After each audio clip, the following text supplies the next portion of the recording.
ప్రజాస్వామ్యయుతంగా ఎన్నుకోబడ్డటువంటి ప్రభుత్వం నుండి ప్రజలు ఆశించేది వాళ్ళ జీవితాల్లో వెలుగు, మార్పు, వాళ్ళు ఎదుర్కొంటున్నటువంటి సమస్యలకు పరిష్కారం. రాష్ట్ర ప్రజలందరూ కూడా అంటే శాసనసభ సమావేశాల సందర్భంగా అత్యంత కీలకమైనటువంటి ఘట్టం బడ్జెట్ సమావేశం. గవర్నర్ గారి ప్రసంగం అంటే రాష్ట్రంలో ఉండే 4 కోట్ల పైచిలకు ప్రజలు కూడా ఈరోజు గవర్నర్ గారి ద్వారా మా జీవితాల మార్పుకు సంబంధించినటువంటి అనేక గొప్ప దశ దిశ ప్రకటించబడుతుందనేటువంటి ఆశాభావంతో ఉన్నటువంటి ప్రజలకు నిరాశ. ఎక్కడ కూడా గడిచిన 1 సంవత్సర కాలంగా కాంగ్రెస్ ప్రభుత్వ హయాంలో అనేక రకాలైనటువంటి ఇబ్బందుల మధ్య ప్రజలు వాళ్ళ జీవితాలను గడుపుతూ ఉన్నారు.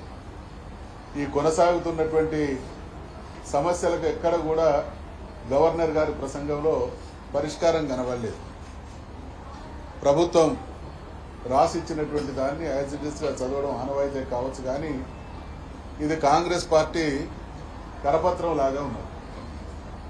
ఈరోజు తెలంగాణలో ఎక్కడ చూసినా కూడా మాకు సాగునీరు అందడం లేదు, మా పంటలు ఎండిపోతున్నాయి, మాకు పరిష్కారం చూపించండి.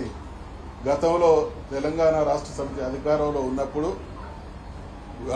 ఎండాకాలంలో కూడా మత్తలు దూకినటువంటి పరిస్థితిని చూసినాం.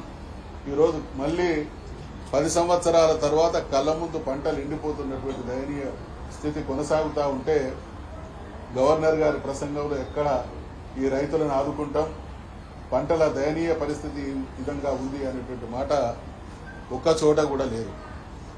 వాళ్ళు చేయనటువంటి పనులు చేసినట్టు, బ్రహ్మాండంగా ప్రజలందరూ కూడా సుఖ సంతోషాలతో ఉన్నట్టు భ్రమింపజేసేటువంటి ప్రయత్నం చేసింది.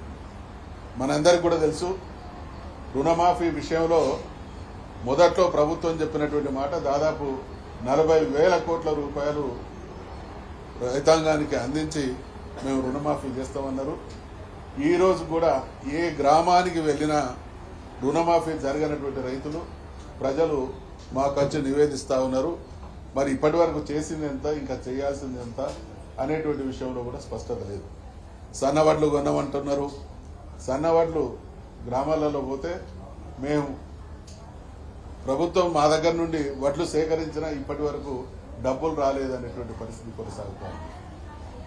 ఆరోగ్యం బాగలేక వైద్య ఆసుపత్రులకు పోతే వాళ్ళ పరిస్థితి దయనీయంగా ఉంది. గురుకులాల్లో పరిస్థితి ఏమాత్రం మెరుగ్గా లేదు.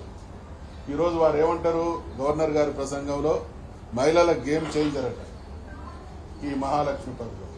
అసలు మహాలక్ష్మి పథకంలో అత్యంత కీలకమైనటువంటి పథకం మహిళలకు 2,500 రూపాయలు ఇవ్వడం.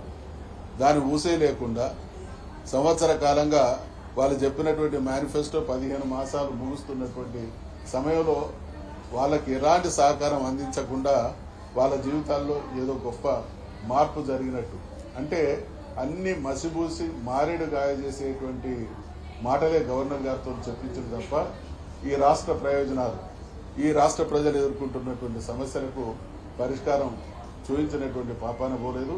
ఇది అర్థమవుతా ఉన్నది.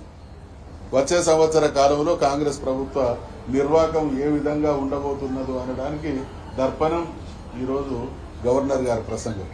అంటే ఇప్పుడు అర్థం చేసుకోవాలి ప్రజలు కూడా, ఈ ప్రభుత్వం నుండి ఏమి ఆశించినా అది అత్యాశయ అవుతుంది.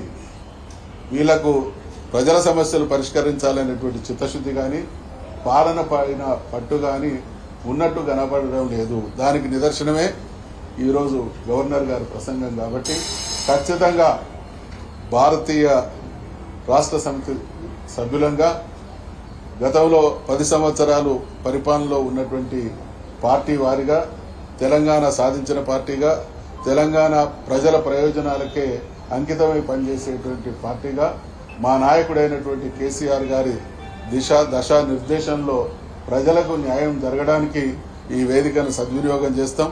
వారు ఏ హామీలు అయితే ఇచ్చిందో, ఏ రకంగా ఇప్పుడు బొంకుడు మాటల ద్వారా తప్పించుకునేటువంటి ప్రయత్నం చేస్తున్నారో వాటన్నిటిని కూడా నిలదీస్తాం.